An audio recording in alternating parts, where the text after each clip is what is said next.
ناظرین، کہتے ہیں انسان کا سب سے بڑا دشمن انسان ہی ہوتا ہے۔ ظلم جب حد سے بڑھ جائے تو زبانیں گنگ ہو جاتی ہیں اور قانون کی آنکھوں میں سوال اتر آتے ہیں۔ ایک ایسا جرم جو نہ صرف جسم کو جلا گیا بلکہ انصاف، قانون اور انسانیت کے ماتھے پر جلتا ہوا سوالیہ نشان چھوڑ گیا۔ جی ہاں، یہ کہانی ہے ملتان کے خاموش قبرستان میں ہونے والے زندہ جلائے جانے کے لرزہ خیز واقعے کی۔ ایک ایسا المیہ جس کی راکھ میں کئی انکہے سچ دفن تھے۔ شہر اولیا ملتان کے تھانہ لوہاری گیٹ کی حدود میں اندھے قتل کی ایک ایسی لرزہ خیز واردات سامنے آئی ہے جس نے نہ صرف عوام کو ہلا کے رکھ دیا ہے بلکہ اداروں اور پولیس کو بھی آزمائش میں ڈال دیا ہے۔ یہ ایک ایسی قتل کی واردات تھی جس کا نہ کوئی گواہ تھا نہ کوئی ثبوت۔ پولیس کے لیے بھی یہ ایک آزمائش تھی کہ ایک لوہاری گیٹ کے علاقے میں مچھلی منڈی کے قریب قبرستان میں رات کی تاریکی میں جہاں صرف خاموشی بسیرا کرتی ہے وہیں پہ نامعلوم ملزمان نے شکیل نامی شہری کو پیٹرول چھڑک کر جلا دیا۔ مقامی لوگوں، ریسکیو ٹیمز اور پولیس نے آگ بجھانے کے بعد زخمی شکیل کو نشتر ہاسپٹل کے برن یونٹ میں منتقل کیا، لیکن چند گھنٹوں کے بعد شکیل زخموں کی تاب نہ لاتے ہوئے جاں بحق ہو گیا۔ پولیس نے اس کیس کو کس طرح ٹریس کیا، ملزمان کو کیسے گرفتار کیا اور ملزمان نے گرفتار ہونے کے بعد کیا انکشافات کیے، جانیں گے آج کی اس سٹوری میں۔ جی بالکل، ملتان میں لوہاری گیٹ تھانہ کے علاقے میں مچھلی منڈی کے قریب ایک شخص کو محض اس لیے بے دردی کے ساتھ پیٹرول چھڑک کر آگ لگا کر قتل کر دیا کہ وہ پولیس کو منشیات فروشوں کے خلاف جو ہے وہ مخبری کرتا تھا۔ منشیات فروشوں نے ان کے اوپر پیٹرول چھڑک کر بے دردی کے ساتھ قتل کر دیا تھا اور یہ ایک بلائنڈ مرڈر کا کیس تھا۔ اس پہ لوہاری گیٹ پولیس نے فوری ایکشن کرتے ہوئے بلائنڈ مرڈر کو ٹریس کیا، ملزمان کو گرفتار کر کے ان کے خلاف تفتیش کا عمل جاری ہے۔ ہمارے ساتھ S H O Lohari gate Shahbaz صاحب موجود ہیں، ان سے جانتے ہیں کہ کس طرح ان کو اطلاع ملی، موقع کو انہوں نے چیک کیا اور کس طرح ملزمان کو ٹریس کیا گیا۔ جی سر بتائیے گا، یہ ایک اندھا قتل تھا، آپ نے اس کو کس طرح ٹریس کیا؟ یہ شکیل خان جو تھا بدلہ کے رہائشی تھا اور اس نے قبرستان میں یہ آئس وغیرہ اور یہ بھی ڈرگز کا یوزر تھا۔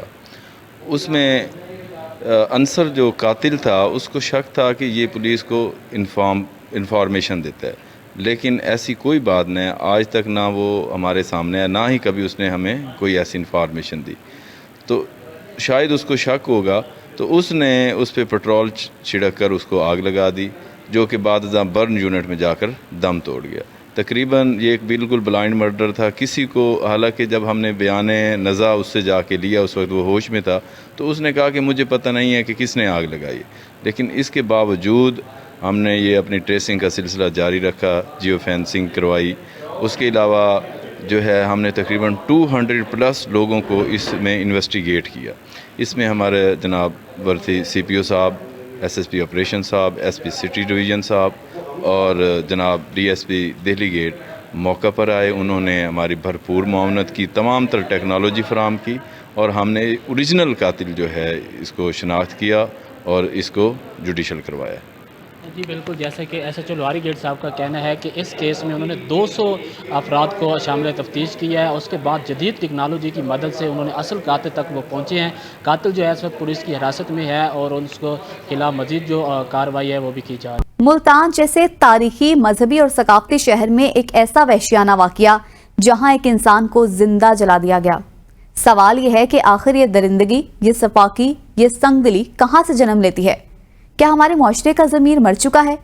آخر وہ کون سی نفرت ہے جو انسان کو انسان کا خون بہانے پر مجبور کر دیتی ہے؟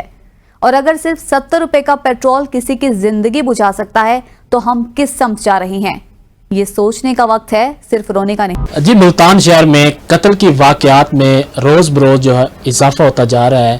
اس کی کیا وجوہات ہیں؟ خاص طور پہ اندناک واقعات جو ہیں وہ بھی بڑھتے جا رہے ہیں۔ اس حوالے سے بات کرنے کے لیے ہمارے ساتھ قانونی ماہر موجود ہیں، ان سے جانتے ہیں کہ اس کی کیا وجہ ہے کہ آئے روز ایسے واقعات میں اضافہ ہوتا جا رہا ہے اور ان کی حوصلہ شکنی کے لیے کیا اقدامات کرنے چاہیے۔ جی سر بتائیے گا، آپ اس حوالے سے کیا کہتے ہیں؟ بسم اللہ الرحمن الرحیم۔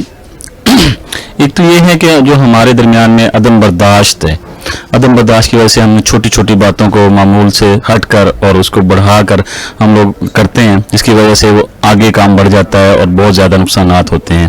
اب پچھلے دنوں میں ایک واقعہ ہوا ہے جس میں قتل ہوا اور اس کو جلایا گیا، تو یہ بھی انتہائی عدم برداشت کی وجہ سے کیا گیا، جس کا بہت زیادہ نقصان ہوا اور بندہ اپنی جان سے گیا۔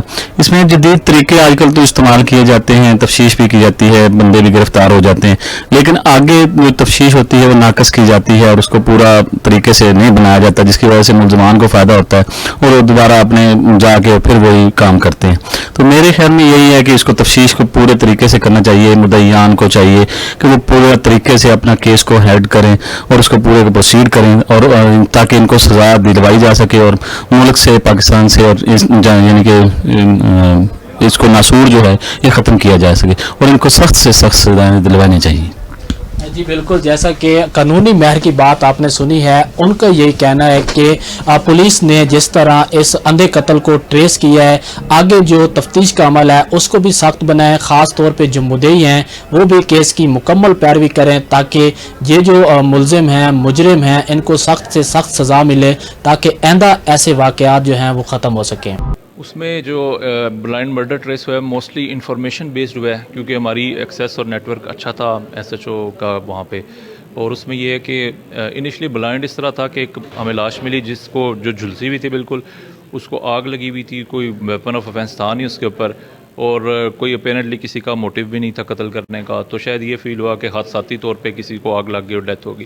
اس میں پھر انفارمیشن پہ جب کام کیا اور اس پہ سی سی ٹی وی کیمراز پہ اور ڈیٹا پہ، تو اس سے پھر ہمیں آئیڈیا ہوا کہ یہ پلانڈ مرڈر کیا گیا ہے۔ پھر اس پہ جب مزید ورکنگ کی تو پھر اس کے پیچھے ایک منشیات ایڈکٹ پرسن تھا کہ جس کا رول تھا اس کے اندر، اس نے اس کے اوپر پیٹرول چھڑک کے تو اس کو آگ لگائی تھی۔ پھر اس بندے کو ہم نے تھرو کیمراز ٹریس کر کے اس کو گرفتار کیا۔ اس نے دوران تفتیش یہ اعتراف کیا ہے کہ اس کو یہ اپریہینشن یا انفارمیشن تھی کہ یہ اس بندے نے اس کے خلاف پولیس کو کوئی انفارمیشن دی ہے، جبکہ یہ اس کی مس انڈرسٹینڈنگ تھی۔ اس کے بارے میں کوئی انفارمیشن پولیس کو نہ تو دی تھی، نہ یہ کوئی پولیس انفارمر تھا، لیکن اس کے بارے میں کسی طرح سے کوئی غلط فہمی اس کے ذہن میں تھی جو قاتل ہے، تو پھر قاتل کو اس موٹیویشن کی بیسس پہ اس نے یہ مرڈر کیا۔ اس کیس نے یہ بات ثابت کی ہے کہ جذبات میں کیے گئے ہر فیصلے کا انجام خطرناک ہوتا ہے۔ پولیس نے بغیر کسی گواہ اور سراغ کے اندھے قتل کو ٹریس کر کے یہ ثابت کیا ہے کہ مجرم کتنا ہی چلاک کیوں نہ ہو، جرم کی آنکھیں بند نہیں ہوتی، ہر جرم نشان چھوڑتا ہے اور پکڑا جاتا ہے۔ دیکھنا یہ ہے کہ بے گناہ شکیل کے قتل میں گرفتار قاتل کو کیا سزا دی جاتی ہے۔ ناظرین، ایک مظلوم کو زندہ جلانے والا قانون کے شکنجے میں آ چکا ہے، مگر سوال صرف اتنا نہیں کہ قاتل پکڑا گیا، سوال یہ ہے کہ ایسے قاتل پیدا کیوں ہو رہے ہیں؟ کیا یہ ایک انفرادی جنون تھا یا ایک اجتماعی ناکامی تھی؟ اگر صرف 70 روپے میں ایک انسان کی جان چلی جائے تو معاشرہ اپنا آئینہ خود ٹوٹا ہوا مان لے۔ پولیس نے تو شاندار کارکردگی دکھائی، مگر کیا ہمارے تعلیمی ادارے، ہمارے والدین اور ہمارا عدالتی نظام بھی اتنا ہی چوکس ہے؟ کیا ہمارے نوجوان نفرت، غصے اور انتقام کا ایندھن بنتے رہیں گے، یا ہم کبھی ان کے ہاتھوں میں کتابیں دے پائیں گے، بوتلیں نہیں؟ یہ ایک قتل تھا، مگر پیغام ایک نہیں کئی چھوڑ گیا۔ یہ صرف شکیل احمد کی کہانی نہیں، یہ ہر اس شخص کی کہانی ہے جو انصاف کے خواب دیکھتا ہے۔